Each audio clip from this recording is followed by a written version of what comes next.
ಗುರುಶ್ಚ ಮಧ್ವನಾಮಾ ಮೇ ವರದೋಸ್ತು ನಿರಂತರಂ ಚಾರ್ವಪೂರ್ವಪದಶ್ರೇಣೀಂ ದುರ್ವಾಗ್ಗರ್ವಾಪಹಾರಿಣೀಂ ಸರ್ವೇಷ್ಟಕಾರಿಣೀಮುರ್ವೀಂ ಕುರುವೇ ಸರಸಭಾರತೀಂ. ಹರಿ ಓಂ.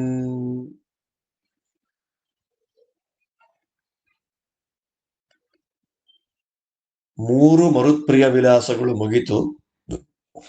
ಈಗ 4ನೇ ಮರುತ್ಪ್ರಿಯ ವಿಲಾಸ.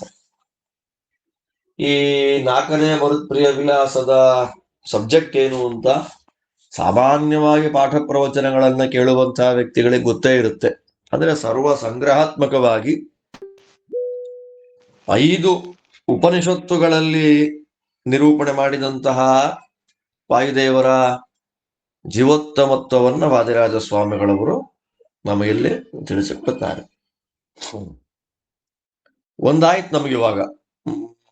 ನಮೋ ಬ್ರಹ್ಮಣೇ ನಮಸ್ತೆ ವಾಯೋ ತ್ವಮೇವ ಪ್ರತ್ಯಕ್ಷಂ ಬ್ರಹ್ಮಾಸಿ ಅನ್ನೋದ್ರಲ್ಲಿ ಅಪ್ರತ್ಯಕ್ಷ ಬ್ರಹ್ಮನಾದ ನಾರಾಯಣನಿಗೆ ಪ್ರತಿಮಾಸ್ಥಾನೀಯನಾದವನು ಪ್ರತ್ಯಕ್ಷ ಬ್ರಹ್ಮನಾದಂತಹ ವಾಯು. ಆದ್ದರಿಂದ ಅಂತಹ ವಾಯುದೇವರಿಗೆ ಸಮಾನರಾಗಿರತಕ್ಕಂತಹ ವ್ಯಕ್ತಿಗಳು ಲೋಕದಲ್ಲಿ ಯಾರೂ ಇಲ್ಲ ಅನ್ನುವಂತಹ ತತ್ವ ನಿರ್ಣಯವಾಯಿತು. ಅಲ್ಲಿಂದ ಈಗ 78 ಶ್ಲೋಕಗಳಲ್ಲಿ ವಾಯುದೇವರ ಪರಶುಕ್ಲತ್ವವನ್ನು ಸಮರ್ಥನೆ ಮಾಡುವ ಕೊನೆ ವಿಲಾಸ, 8ನೇ ವಿಲಾಸ, 4ನೆಯ ಮರುತ್ಪ್ರಿಯ ವಿಲಾಸ. ರಾಜರು ಶುರು ಮಾಡ್ತಾರೆ. ಕಿಂಚ ಪಂಚೋಪನಿಷದಾಂ ಭಾವಂ ತ್ವಂ ಚ ವಿಚಾರಯ ಸುರೇಶು ವಾಯೋ ಸದೃಶಂ ಸಂಚಿಂತಯನ ಕಂಚನ ಬಲಿನಾ ಕಲಿನಾ ತೇಷಾಂ ವಿಪರೀತಾ ಕ್ವಚಿತ್ ಕ್ವಚಿತ್ ಸುರಾಣಾಂಚ ಭವೇದ್ ಬುದ್ಧಿ ನತು ವಾಯೋರ್ಮಹಾತ್ಮನಃ. ಈ ಶ್ಲೋಕ ತುಂಬಾ ಸುಲಭ ಆದ್ರಿಂದ ಆ ಪ್ರಕರಣ ಶ್ಲೋಕಗಳನ್ನ ಪೂರ್ತಿಯಾಗಿ ನಾನು ಓದ್ಬಿಡ್ತೇನೆ. ಒಂದು ಅರ್ಧ ಆದ್ರೂ ಓದ್ತೇನೆ, ಆಮೇಲೆ ಆ ತತ್ವವನ್ನ ಹೇಳ್ತೇನೆ. 5 ಉಪನಿಷತ್ತುಗಳಲ್ಲಿ ಹೇಳ್ತಾರೆ. ಕಿಂಚ ಪಂಚೋಪನಿಷದ, ತಲವಕಾರೋಪನಿಷತ್ತು, ಛಾಂದೋಗ್ಯ, ಷಟ್ಪ್ರಶ್ನ, ಬೃಹದಾರಣ್ಯಕ, ಐತರೇಯ, 5 ಉಪನಿಷತ್ತುಗಳಲ್ಲಿ ವಾಯುದೇವರ ಮಹಿಮೆ ಹೇಳಿದ್ದಾರೆ. ಮತ್ತೆ ಹೇಳ್ತೀನಿ. ತಲವಕಾರ, ಛಾಂದೋಗ್ಯ, ಷಟ್ಪ್ರಶ್ನ, ಬೃಹದಾರಣ್ಯಕ ಮತ್ತು ಐತರೇಯ, ಈ 5 ಉಪನಿಷತ್ತುಗಳಲ್ಲಿ ಹೇಳಿದ ವಾಯುದೇವರ ಮಹಿಮೆಗಳನ್ನ ವಿಚಾರ ಮಾಡು. ವಿಚಾರಯ ರಾಜರಂತಾರೆ. ವಿಚಾರ ಮಾಡಿದ ಮೇಲೆ ನಿನ್ ತಲೆಗೆ ಬರೋ ವಿಷಯ ಏನು ಗೊತ್ತಾ? ಸಕಲ ದೇವತೆಗಳಲ್ಲಿ ವಾಯುದೇವರಿಗೆ ಸಮಾನರಾದವರು ಯಾರೂ ಇಲ್ಲ. ಅವರು ಜೀವೋತ್ತಮರು, ದೇವೋತ್ತಮರು. ವಿಚಾರ ಮಾಡಿ ನೀ ಹೇಳ್ಬೇಕಾದ್ದೇನು ಗೊತ್ತಾ? ನೀ ಹೇಳ್ಬೇಕಾದ ವಿಷಯ ಏನು ಗೊತ್ತಾ? ವಾಯುದೇವರಿಗೆ ಸಮಾನರಾದವರು ಯಾರೂ ಇಲ್ಲ ಅಂತ ನೀ ಹೇಳಬಾರ್ದು. ವಿಚಾರ ಮಾಡು. 5 ಉಪನಿಷತ್ತುಗಳ ಸಮಗ್ರ ಪ್ರಮೇಯವನ್ನ ವಿಚಾರ ಮಾಡು. ಏನು ಬರೀ ಮಾಧ್ವರು ಬರೆದ ಉಪನಿಷತ್ತಲ್ಲ ಅದು, ಅಪೌರುಷೇಯವಾದ ವಾಕ್ಯಗಳು. ವಿಚಾರ ಮಾಡಪ್ಪ. ವಿಚಾರ ಮಾಡಿ ಯಾವ ದೇವತೆಗಳನ್ನು ಬೇಕಾದ್ರೂ ತಗೋ, ಆ ಎಲ್ಲ ದೇವತೆಗಳಲ್ಲಿ ಒಬ್ಬರಾದ್ರೂ ವಾಯುದೇವರಿಗೆ ಸಮಾನರಾದವರಿದ್ದಾರ ಅಂತ ಆಲೋಚನೆ ಮಾಡಿ ಮಾತಾಡು. ವಾಯುದೇವರಿಗೆ ಸಮಾನರಾದವರು ಯಾರೂ ಇಲ್ಲ ಅನ್ನೋದು ನಿನಗೆ ಗೊತ್ತಾಗತ್ತೆ. ನಿನ್ನ ಬಾಯಲ್ಲಿ ಬರಬಾರದು. ಸಂಚಿಂತಯ, ಹಾಗ ಆಲೋಚನೆಯನ್ನು ಮಾಡಬಾರದು. ಈಯದಾ ಮನನಾಥ್ ಅಂತ ಒಂದು ಬ್ರಹ್ಮಸೂತ್ರದಲ್ಲಿ ವಾಯುದೇವರ ಜೀವೋತ್ತಮತ್ವವನ್ನು ಸಮರ್ಥನೆ ಮಾಡಿದ್ದಾರೆ ವೇದವ್ಯಾಸ ದೇವರು. ನಾಮ ಅನ್ನುವಂತಹ ಕಲೆಯಿಂದ ಆರಂಭ ಮಾಡಿಕೊಂಡು ಮುಖ್ಯ ಪ್ರಾಣದೇವರವರೆಗೂ ಕ್ರಮವಾಗಿ ಉಷಾದೇವಿಯಿಂದ ಆರಂಭ ಮಾಡಿಕೊಂಡು ಭಾರತೀ ದೇವಿಯ ತನಕ ಉತ್ತಮತ್ವವನ್ನ ತಾರತಮ್ಯ ಕ್ರಮದಲ್ಲಿ ನಿರೂಪಣೆ ಮಾಡಿದ್ದಾಯ್ತು. ಷಟ್ಪ್ರಶ್ನೋಪನಿಷತ್ತರಲ್ಲಿ ಬರತಕ್ಕಂತಹ ವಿಷಯ ಇದು. ಪ್ರಾಣ ಶ್ರದ್ಧಾ ಖಂ ವಾಯು ಜ್ಯೋತಿ ರಾಪ ಪೃಥಿವಿ ಇಂದ್ರಿಯ ಮನ ಅನ್ನ ವೀರ್ಯ ತಪಸ್ಸು ಅಲ್ವಾ, ಕರ್ಮ ಲೋಕ ನಾಮ ಅಂತ ಷೋಡಶ ಕಲೆಗಳಲ್ಲಿ ನಾಮ ಕೊನೆಯದಾಗಿ ಬರುವಂಥದ್ದು ನಾಮ. ಆ ನಾಮದಿಂದ ಆರಂಭವಾಗುತ್ತೆ ಎಲ್ಲವನ್ನೊಂದೇ.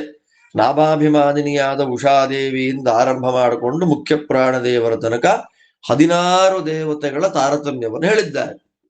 ಅದರಲ್ಲಿ ಪ್ರಾಣದೇವರಿಗಿಂತ ಉತ್ತಮರು ಯಾರಿಲ್ಲ, ಪ್ರಾಣದೇವರ ತನಕ ಬಂತು.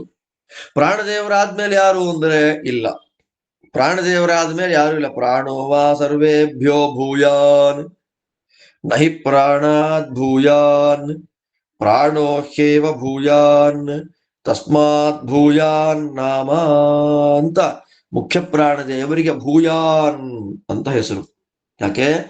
ತಾರತಮ್ಯದಲ್ಲಿ ಮುಖ್ಯ ಪ್ರಾಣದೇವರಿಗಿಂತ ಉತ್ತಮರಾದವರು ಭಗವಂತನನ್ನ ಬಿಟ್ಟರೆ ಬೇರೆ ಯಾವ ದೇವತೆಗಳು ಇಲ್ಲ. ಆದ್ದರಿಂದ ಮುಖ್ಯ ಪ್ರಾಣದೇವರಿಗೆ ಭೂಮಾ ಭೂಯಾನ್ ಅಂತ ಹೆಸರು. ಏನು ಕಾರಣ ಅದಕ್ಕೆ? ಕೌಂಠರವ್ಯ ಅನ್ನುವಂತಹ ಒಂದು ಶ್ರುತಿ ವಾಕ್ಯ ಹೇಳ್ತಾರ ಭಾಷ್ಯದಲ್ಲಿ. ಕೌಂಠರವ್ಯ ಅನ್ನುವಂತಹ ಒಂದು ಶ್ರುತಿ, ಅದು ಮುಖ್ಯ ಪ್ರಾಣದೇವರಿಗಿಂತ ದೇವತೆಗಳಲ್ಲಿ ಉತ್ತಮರಾದವರು ಯಾರೂ ಇಲ್ಲ ಅಂತ ಸ್ಪಷ್ಟವಾಗಿ ನಿರೂಪಣೆ ಮಾಡ್ತಾ ಇದೆ.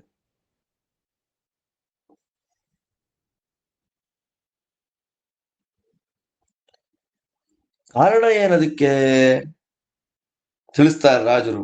ಬಲಿನಾ ಕಲಿನ, ಮಹಾಬಲಶಾಲಿಯಾದವನು ಕಲಿ. ಅವನು ಏನ್ ಮಾಡ್ತಾನೆ? ದೇವತೆಗಳ ಒಳಗೆ ಸೇರ್ಕೊಂಡು ದೇವತೆಗಳ ಒಳಗೆ ಪ್ರವೇಶ ಮಾಡಿ ಭಗವಂತನ ವಿಷಯದಲ್ಲಿ ವಿರುದ್ಧವಾದ ವಿಚಿತ್ರವಾದ ಬುದ್ಧಿಯನ್ನ ಕೊಟ್ಟು ಬಿಡ್ತಾನೆ. ಅಂದ್ರೆ ಕಲಿಪ್ರಭಾವದಿಂದ, ಕಲಿಪ್ರವೇಶದಿಂದ, ಕಲಿಯ ಆವೇಶದಿಂದ ದೇವತೆಗಳ ಬುದ್ಧಿ ವ್ಯತ್ಯಾಸ ಆಗಿಬಿಡುತ್ತೆ. ಅನ್ಯೇ ಭಾಗವತತ್ವೇಪಿ ಚಿನ್ನ ಧರ್ಮಾ ಕ್ವಚಿತ್ ಕ್ವಚಿತ್. ಶ್ರೀಮದ್ ಆಚಾರ್ಯರ ಮಹಾಭಾರತ ತಾತ್ಪರ್ಯ ನಿರ್ಣಯದ ಮಾತಿದು. ಅನ್ಯೇ ಮುಖ್ಯ ಪ್ರಾಣದೇವರಿಗಿಂತ ಬೇರೆಯವರಾದ ರುದ್ರಾದಿ ದೇವತೆಗಳು ಭಾಗವತೋತ್ತಮರಾದರೂ ಕೂಡ ಕ್ವಚಿತ್ ಕ್ವಚಿತ್ ಒಮ್ಮೊಮ್ಮೆ ಕಲಿಯಾವೇಶ ಆದಾಗ ಅವರು ಭಗವಂತನ ವಿರುದ್ಧವಾಗಿ ಹೋಗಿಬಿಡ್ತಾರೆ. ವಾಯುದೇವರಿಗೆ ಯಾವತ್ತಾದ್ರೂ ಇದೆಯಾ ಅಸುರಾವೇಶ? ಆಖಣಾಶ್ವ ಸಮ ಅಂತ ನಿರೂಪಣೆ ಮಾಡಿದ್ವಲ್ಲ ನಾವಾಗ್ಲೇ. ಮಹಾತ್ಮರಾದ ಮುಖ್ಯ ಪ್ರಾಣದೇವರಿಗೆ, ವಾಯುದೇವರಿಗೆ ಯಾವತ್ತಿಗೂ ಬುದ್ಧಿ ವಿಪರೀತವಾಯಿತು ಅಂತ ಇಲ್ವೇ ಇಲ್ಲ. ಹೌದಾ? ದೇವತೆಗಳಿಗೆ ಬುದ್ಧಿ ವಿಪರೀತವಾಗುತ್ತಾ? ಯಾವಾಗ ಆಗಿದೆ ವಿಪರೀತ ಬುದ್ಧಿ ದೇವತೆಗಳಿಗೆ? ಆ ತತ್ವ ನಮಗೆ ಗೊತ್ತಾಗ್ಬೇಕಲ್ಲ.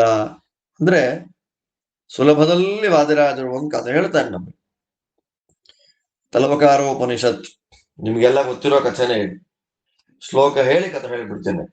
ವಿಜಿತೇದ ನವಕುಲೆ ಹೃದಿಸ್ಥ ಹರಿತೇಜಸ ನಿಜಾನುಭಾವಂ ತಂ ಮತ್ವಾ ಶಕ್ರಾದ್ಯಾದಿಗಧೀಶ್ವರ ಆಸ್ಮಾಕೋ ವಿಜಯ ಸೋಯಂ ನಿತ್ಯಹಂ ಚಕ್ರಿರೇ ಕಿಲ. ವಾದಿರಾಜರ ವೇದಗಳ ಉಪನಿಷತ್ತುಗಳ ಕಥೆಯನ್ನ ಸಂಗ್ರಹ ಮಾಡ್ಲಿಕ್ಕೆ ಆ ಶ್ಲೋಕ ಓದ್ಬೇಕ್ರಿ. ಅಸಮರ್ಥ ಬಹಿರ್ಯುದ್ಧೆ ಕ್ರೂರಾಸ್ತೆ ತಸ್ಕರ ಇವ ಬುದ್ಧಿಂ ಪ್ರವಿಶ್ಯ ದೇವಾನಾಂ ಚಕ್ರುರ್ವಿಷ್ಣು ಪರಾಂಗುಖೀಂ ತದಾ ಮಹಾಕಾರುಣಿಕೋ ಹರಿರ್ಯಕ್ಷವಪುರ್ಧರಃ ನಿಜಾಂ ತನುಂ ಸಮಾಚ್ಛಾದ್ಯ ಪ್ರಾದುರಾಸೀತ್ ಕಿಲಾಂತಿಕೆ ತಂ ಜ್ಞಾತುಂ ಪ್ರೇಷಯಾಮಾಸುಃ ಅಗ್ನಿಂ ತಂಚ ಪುರೈವಸಃ ಕೋಸಿ ತ್ವಮಿತಿ ಪಪ್ರಚ್ಛ ಸಚಾಹಂಕಾರತೋ ಬ್ರವೀತ್ ಅಹಮಗ್ನಿರ್ಮಹಾನಸ್ಮಿ ದಹೇಯಮಖಿಲಂ ಜಗತ್ ಇತಿ ತಸ್ಯ ವಚ ಶ್ರುತ್ವಾ ಹಸನ್ ಶುಷ್ಕತೃಣಂ ತದಾ ನಿಧಾಯ ಪುರತೋ ಯಕ್ಷೋ ದಹೇದಮಿತಿ ಚಾಬ್ರವೀತ್ ಅಗ್ನಿಶ್ಚ ಪ್ರಜ್ವಲಂ ವೇಗಾತ್ ಅಭ್ಯೇತ್ಯ ನ ಶಶಾಕ ಚ ದಗ್ಧುಂ ಕೃತ ಪ್ರಯತ್ನೋಪಿ ತಥೋ ನಿವವೃತೆ ಭಿಯ. ಉಪನಿಷತ್ತಲ್ಲಿ ತುಂಬಾ ಚೆನ್ನಾಗಿ ತಲವಕಾರೋಪನಿಷತ್ ಹೇಳುತ್ತೆ. ಬ್ರಹ್ಮ ದೇವೇಭ್ಯೋ ವಿಜಿಜ್ಞೆ. ದೇವತೆಗಳ ಒಳಗೆ ನಿಂತು ಭಗವಂತ ಒಂದು ಸಲ ದೈತ್ಯರನ್ನ ಗೆದ್ದ. ದೇವತೆಗಳಿಗೆ ದೈತ್ಯರಿಗೆ ಯುದ್ಧ ಆಯಿತು. ಯುದ್ಧವಾದಾಗ ಸ್ಥಿತ್ವಾ ದೇವೇಶು ತದ್ಬ್ರಹ್ಮ ವ್ಯಜಯತ್ ದೇವದಾನವಾನ್ ದೈತ್ಯ ದಾನವಾನ್. ದೇವತೆಗಳ ಒಳಗೆ ನಿಂತಹ ಸರ್ವೋತ್ತಮನಾದ ನಮ್ಮ ಭಗವಂತ ಒಂದು ಸಲ ದೇವಾಸುರ ಸಂಗ್ರಾಮ ಆದಾಗ ತನ್ನ ಭಕ್ತರಾದ ದೇವತೆಗಳಿಗೆ ಜಯ ಸಿಗಲಿ ಅಂತ ಅವರ ಒಳಗೆ ಪ್ರವೇಶ ಮಾಡಿ ದೈತ್ಯರನ್ನ ಗೆದ್ದ. ಆ ದೈತ್ಯರೇನ್ ಮಾಡಿದ್ರು, ಹೊರಗಡೆ ಯುದ್ಧ ಮಾಡಿ ದೇವತೆಗಳನ್ನ ಗೆಲ್ಲಿಕ್ಕಾಗದೆ ದೈತ್ಯರ ಬುದ್ಧಿಯ ಒಳಗೆ ಪ್ರವೇಶ ಮಾಡಿಬಿಟ್ರು. ಆವಿಷ್ಟಾಹ ಅಸುರೈಹಿ ತಂದೇವ ಮೇನಿರೇ ಸ್ವಯಂ ಅಂತಾರೆ ಭಾಷ್ಯದಲ್ಲಿ ಆಚಾರ್ಯ. ಐಕ್ಷಂತ ಅಸ್ಮಾಕಮೇವಾಯಂ ವಿಜಯ ಅಸ್ಮಾಕಮೇವಾಯಂ ಮಹಿಮಾ ಇತಿ. ಯಾವಾಗ ದೇವತೆಗಳು ಯುದ್ಧದಲ್ಲಿ ಗೆದ್ರೋ ಆಗ ಅಸುರಾವೇಶ ಆಗೋಯ್ತು. ಹೊರಗೆ ಗೆಲ್ಲಲಿಕ್ಕೆ ಸಾಧ್ಯವಿಲ್ಲದ ದೈತ್ಯರು ದೇವತೆಗಳ ಬುದ್ಧಿಯ ಒಳಗೆ ಪ್ರವೇಶ ಮಾಡಿ ಭಗವಂತನಿಂದ ತಿರುಗಿಸಿಬಿಟ್ರು ಅವರ ತಲೆಯನ್ನ. ವಿಷ್ಣು ಪರಾಂಗುಖವಾಗಿ ಹೋಯಿತು. ನಾವೇ ಗೆದ್ದಿದ್ದು.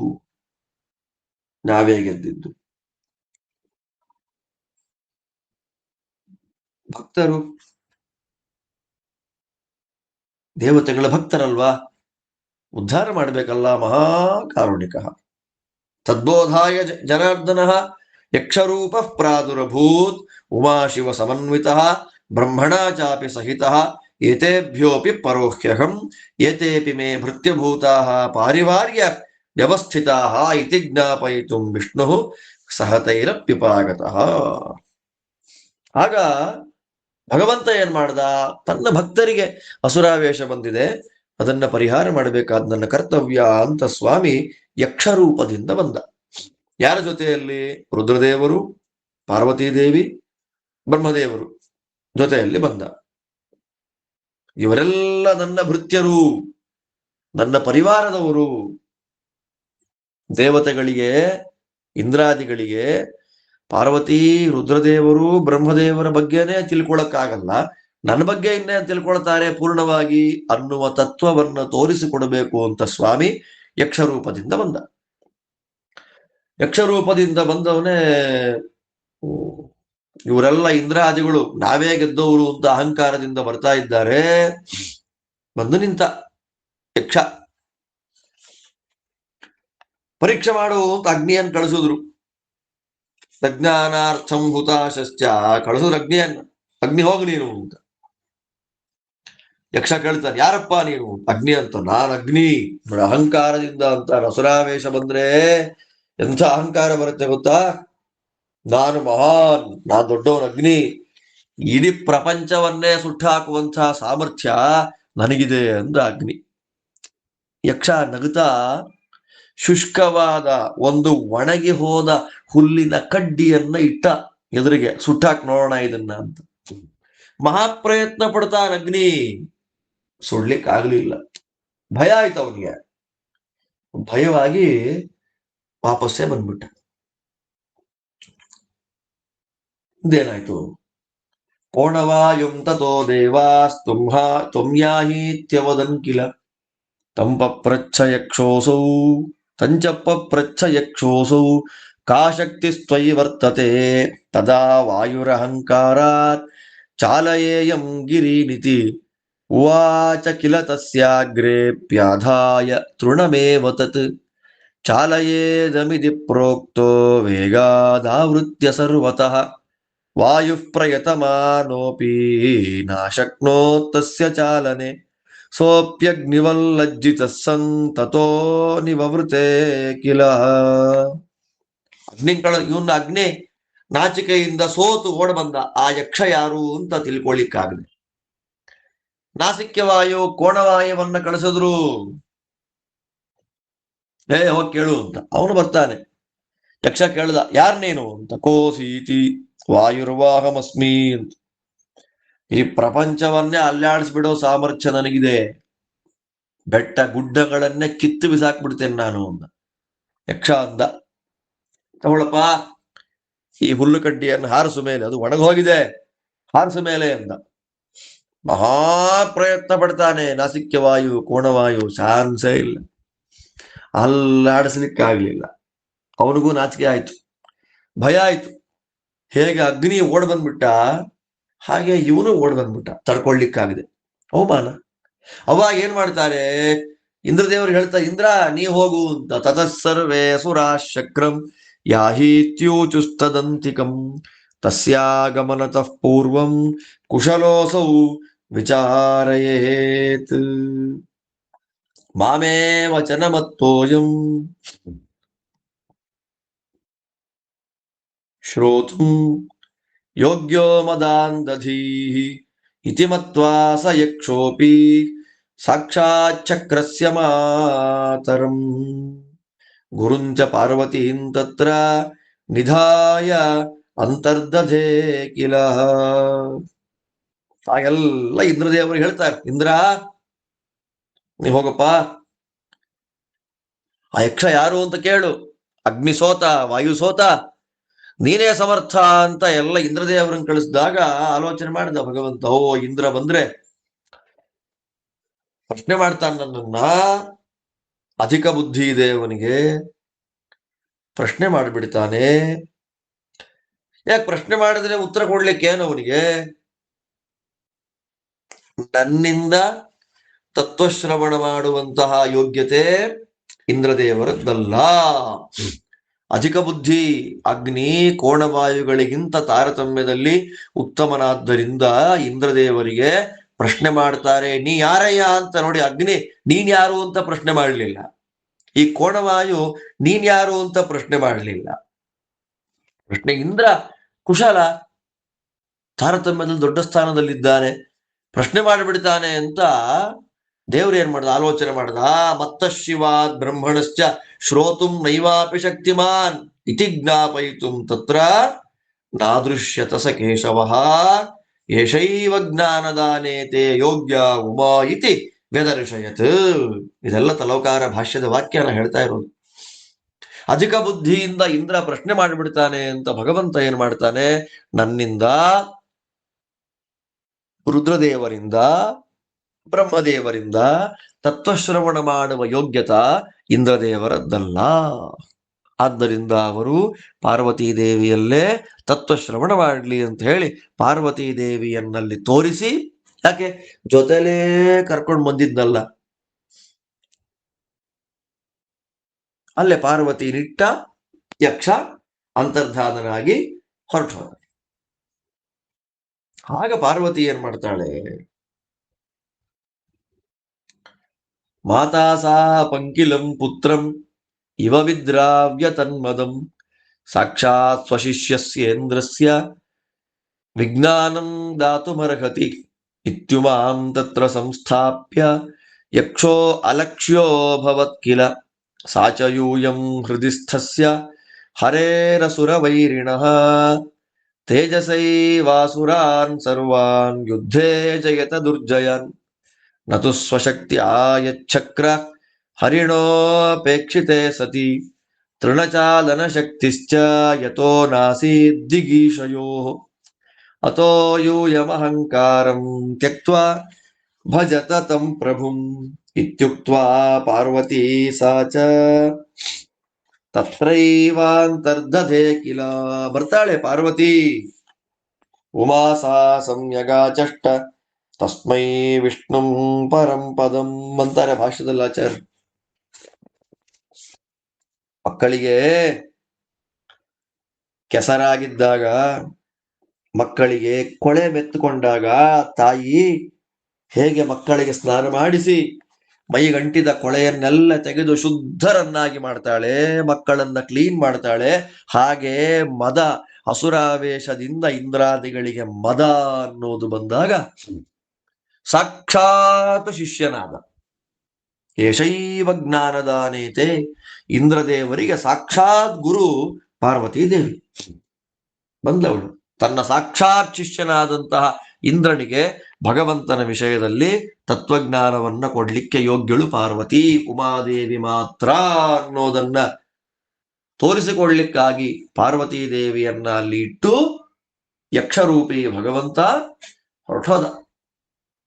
ಪಾರ್ವತಿ ಹೇಳ್ತಾಳೆ, ಯಾಕಪ್ಪ ಅಹಂಕಾರ ಪಡ್ತಿದ್ದೀರಿ, ಯುದ್ಧದಲ್ಲಿ ನಾವೇ ಗೆದ್ವಿ ಅಂತ ಮೆರವಣಿಗೆ ಮಾಡಿಕೊಂಡು ವಿಜಯೋತ್ಸವ ಸಂಭ್ರಮಾಚರಣೆಯನ್ನು ಮಾಡ್ತಾ ಇದ್ದೀರಿ, ನಿಮ್ಮದೇನಿಲ್ಲ.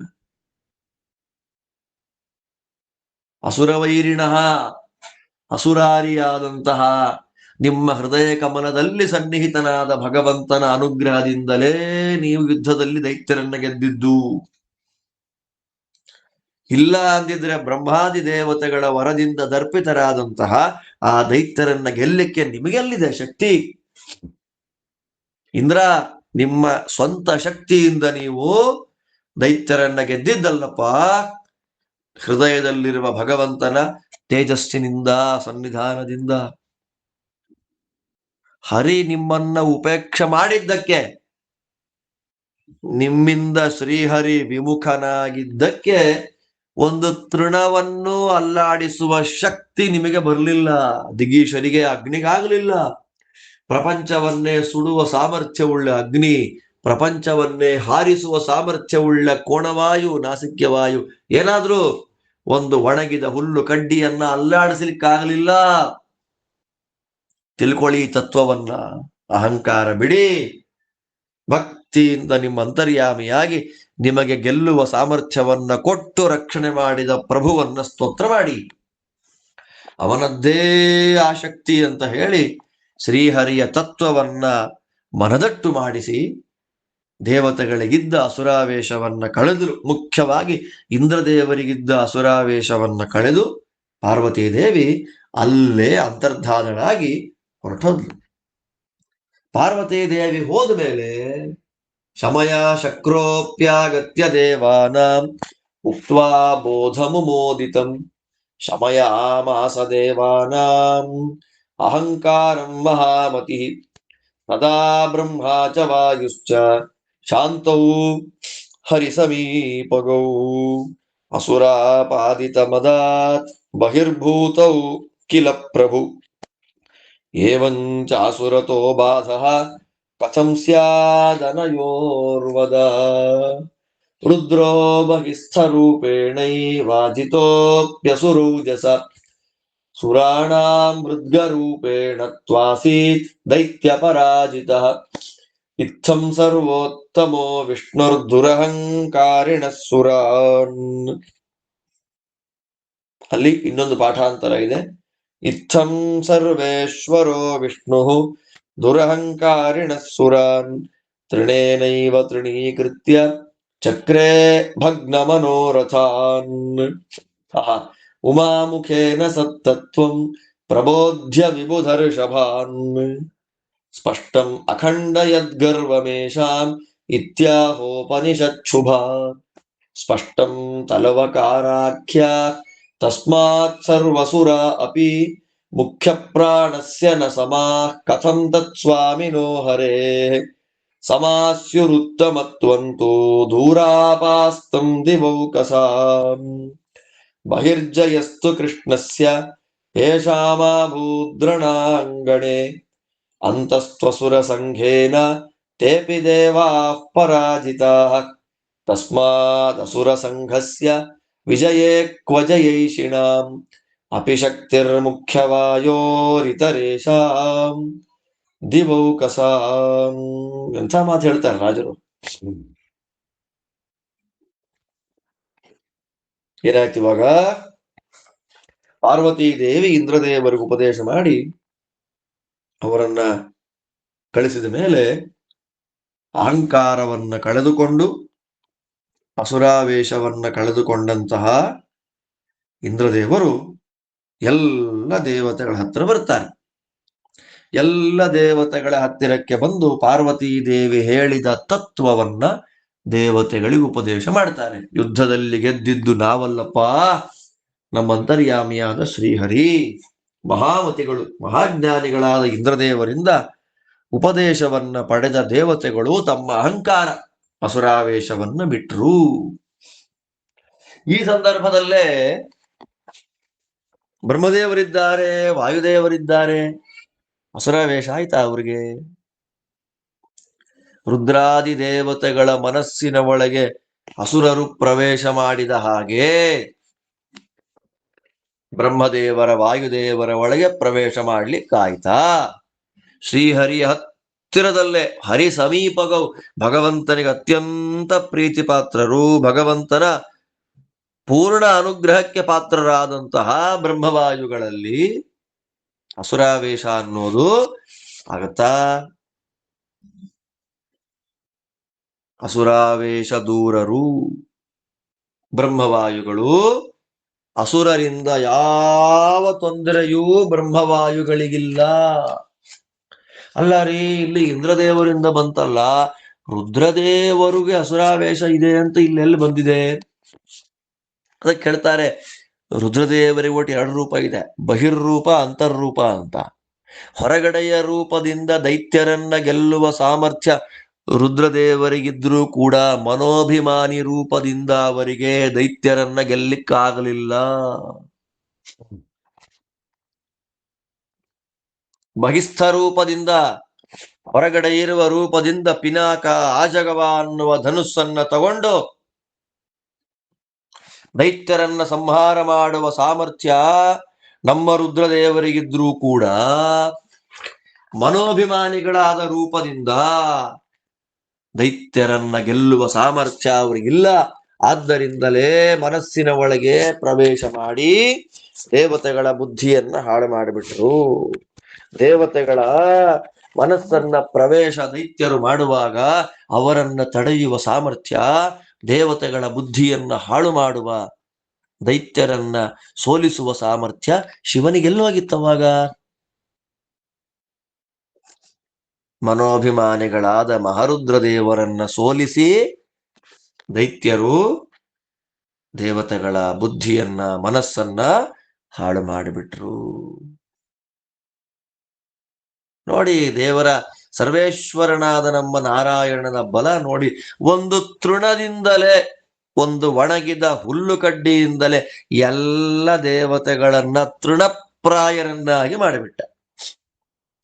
ನಾವು ಗೆದ್ದಿದ್ದು, ನಮ್ಮದ್ದೇ ಮಹಿಮಾ ಇದು ಅಂತ ಅಹಂಕಾರದಿಂದ ಏನು ಬರ್ತಾ ಇದ್ರು ಅವರ ಮನೋರಥವನ್ನೆಲ್ಲ ಚಿಂದಿ ಭಿಂದಿ ಮಾಡಿಬಿಟ್ಟ, ಒಡೆದು ಮುರಿದು ಹಾಕಿಬಿಟ್ಟ ನಾರಾಯಣ.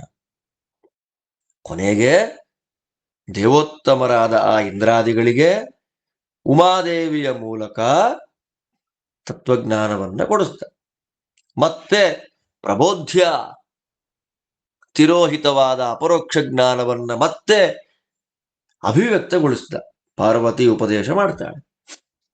ಪಾರ್ವತೀ ದೇವಿಯ ಮೂಲಕ ಭಗವಂತ ದೈತ್ಯರ ಅಹಂಕಾರವನ್ನ ಖಂಡನೆ ಮಾಡಿದ ಅಂತ ಹೇಳಿ ಅತ್ಯಂತ ಮಂಗಳಕರವಾದಂತಹ ತಲವಕಾರ ಉಪನಿಷತ್ತು ಅತ್ಯಂತ ಸ್ಪಷ್ಟವಾಗಿ ಈ ತತ್ವವನ್ನ ನಿರೂಪಣೆ ಮಾಡ್ತಾ ಇದೆ. ಇದರಿಂದ ಏನ್ ಗೊತ್ತಾಗತ್ತೆ? ರುದ್ರಾದಿ ಯಾವ ದೇವತೆಗಳಲ್ಲಿ ಮುಖ್ಯಪ್ರಾಣ ದೇವರಿಗೆ ಸಮಾನರಾದವರು ಯಾರೂ ಇಲ್ಲ.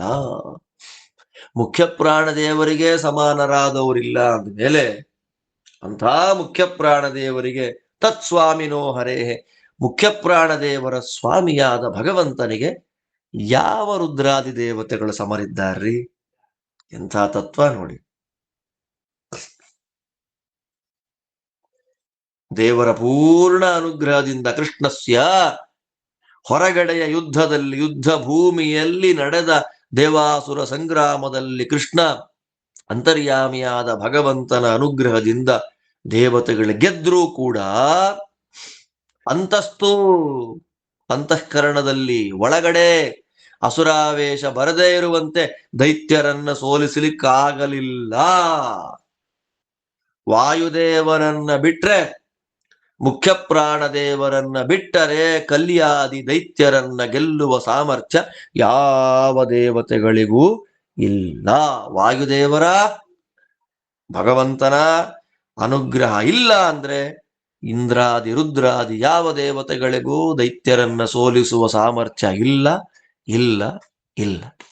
ಅವರೆಲ್ಲ ಅಸುರರಿಗೆ ಸೋತು ಶರಣಾಗಿ ಅಸುರಾವೇಶ ಯುಕ್ತರಾಗಿ ಭಗವಂತನನ್ನೇ ಪ್ರಶ್ನೆ ಮಾಡುವ, ಭಗವಂತನನ್ನೇ ಪರೀಕ್ಷೆ ಮಾಡುವ, ಭಗವಂತನಿಗೆ ವಿರೋಧ ಮಾಡುವ ಮಟ್ಟಕ್ಕೆ ಹೋಗ್ತಾರೆ. ಭಗವಂತನಿಗೆ ಅತ್ಯಂತ ಸಮೀಪ ಹತ್ತಿರದವರಾದ ವಾಯುದೇವರು ಬ್ರಹ್ಮದೇವರು ಅಸುರಾವೇಶ ದೂರರಾಗಿ ಭಕ್ತರಿಗೆ ಬಂದ ಅಸುರಾವೇಶವನ್ನೂ ದೂರ ಮಾಡ್ತಾರೆ ಅನ್ನೋ ತತ್ವ. ಆದ್ದರಿಂದ ಮುಖ್ಯ ಪ್ರಾಣ ದೇವರಿಗೆ ಸಮಾನರಾಗಿ ಇವರು ಎಲ್ಲಿಲ್ತಾರೆ ಎಂಬುದಾಗಿ ತಲವಕಾರೋಪನಿಷತ್ತಿನ ಈ ಪರಮಸುಂದರವಾದ ಆಖ್ಯಾಯಿಕ ನಮಗೆ ವಾಯುಜೀವೋತ್ತಮತ್ವವನ್ನ ಸಮರ್ಥನೆ ಮಾಡಿಕೊಡ್ತಾ ಇದೆ. ಅಲ್ಲಿಂದ ಇನ್ನು ಮುಂದೆ ಛಾಂದೋಗ್ಯ, ಅದಾದ್ಮೇಲೆ ಐತರೇಯ, ಬೃಹದಾರಣ್ಯಕ, ಎಲ್ಲ ಉಪನಿಷತ್ತುಗಳಲ್ಲಿ ಬಂದಂತಹ ವಾಯುಜೀವೋತ್ತಮತ್ವವನ್ನ ಸಮರ್ಥನೆ ಮಾಡ್ತಾರೆ ವಾದಿರಾಜ ಸ್ವಾಮಿಗಳು. ನೀವೆಲ್ಲ ಪ್ರವಚನದಲ್ಲಿ ಪಾಠದಲ್ಲಿ ಕೇಳಿರುವಂತಹ ಕಥೆನೆ, ಆದ್ರಿಂದ ಅದೇನು ಅಂತಹ ವಿಸ್ತೃತವಾದ ಪ್ರಮೇಯ ಏನಿಲ್ಲ, ಗೊತ್ತಿರುವಂತಹ ಕಥೆನೇ. ಆದ್ದರಿಂದ ಅದನ್ನ ಮತ್ತೊಮ್ಮೆ ಮನನ ಮಾಡಿಕೊಳ್ಳಿಕ್ಕೆ ಅನುಕೂಲ ಆಗುತ್ತೆ ಎನ್ನುವ ದೃಷ್ಟಿಯಲ್ಲಿ ಇದೆಲ್ಲವನ್ನ ಅನುಸಂಧಾನ ಮಾಡೋಣ ಅಂತ ತಿಳಿಸಿಕೊಡ್ತಾ, ತಲವಕಾರೋಪನಿಷತ್ತಿನಲ್ಲಿ ಬಂದಂತಹ ವಾಯುಜೀವೋತ್ತಮತ್ವ ಸಮರ್ಥನೆಯಿಂದ ಸುಪ್ರೀತರಾದ ವಾಯುವಂತರ್ಯಾಮಿ ನಾರಾಯಣ ನಮಗೂ ಅಸುರಾವೇಶ ಬರದೇ ಇರುವಂತೆ ಮಾಡಿ, ಅಸುರಾವೇಶ ಬಂದ್ರೆ ಅದನ್ನ ಪರಿಹಾರ ಮಾಡಿ ಸಿದ್ಧಾಂತದ ಜ್ಞಾನವನ್ನ, ತನ್ನ ಭಕ್ತಿಯನ್ನ ವಿಶೇಷ ಕೊಡ್ಲಿ ಅಂತ ಪ್ರಾರ್ಥನೆ ಮಾಡ್ತಾ ಇವತ್ತಿನ ಚಿಂತನೆ ಮುಗಿಸ್ತಾ ಇದ್ದೇನೆ. ಮತ್ತೆ ನಾಳೆ ಇನ್ನು ಮುಂದಿನ ಭಾಗ ನೋಡೋಣ. ನಿಮ್ಮೆಲ್ಲರಿಗೂ ಭಗವಂತ ಒಳ್ಳೆಯದು ಮಾಡಲಿ. ಶ್ರೀಕೃಷ್ಣಾರ್ಪಣಮಸ್ತು. ಹರೇ ನಮಃ.